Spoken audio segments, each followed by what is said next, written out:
Je pense que toutes ces discussions et négociations autour de l'agenda au développement post-2015 nous offrent, nous offrent à la base des opportunités assez historiques. Parce que si tu veux, les dernières décisions qui ont été prises datent des années 90, début 2000, donc datent d'il y a 15-20 ans.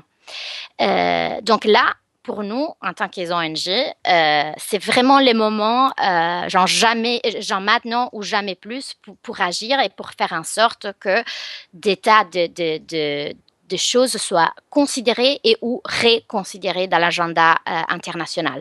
Plus spécifiquement, quand même, il y a des tas de défis à prendre en considération, qui sont des défis généraux, mais aussi très spécifiques à notre secteur. Donc, du point de vue général, je crois que c'est très difficile de mener des négociations sur les développements dans un moment de, en général, crise financière et économique, dans un moment où le monde a vraiment changé parce que, si tu veux, les développements ont changé. Il n'y a plus la distinction nette et claire entre les bailleurs traditionnels du Nord, de pays OECD.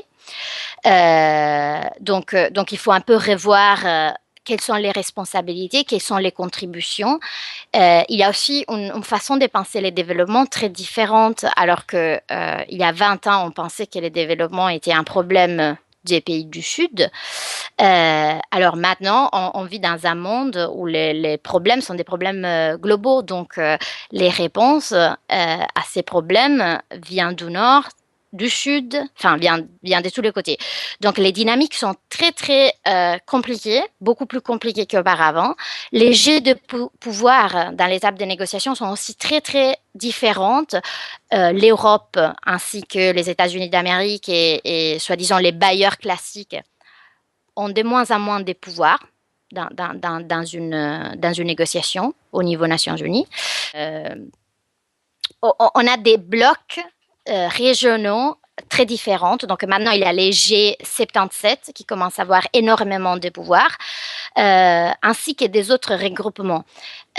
Donc, dans un sens, cela nous pose des défis. Spécialement, donc, ça c'est des considérations assez générales qui sont valables pour notre secteur ainsi que tout autre secteur. Mais si tu veux, comme les droits et la santé sexuelle et reproductive sont des thématiques assez délicat pour pas mal de pays et tout en considérant que l'Europe a été toujours, disons, assez progressiste par rapport à des autres zones géographiques, il faut vraiment considérer qu'on ne peut pas compter seulement sur l'Europe, l'Union européenne ou des autres pays occidentaux pour promouvoir notre agenda à nous.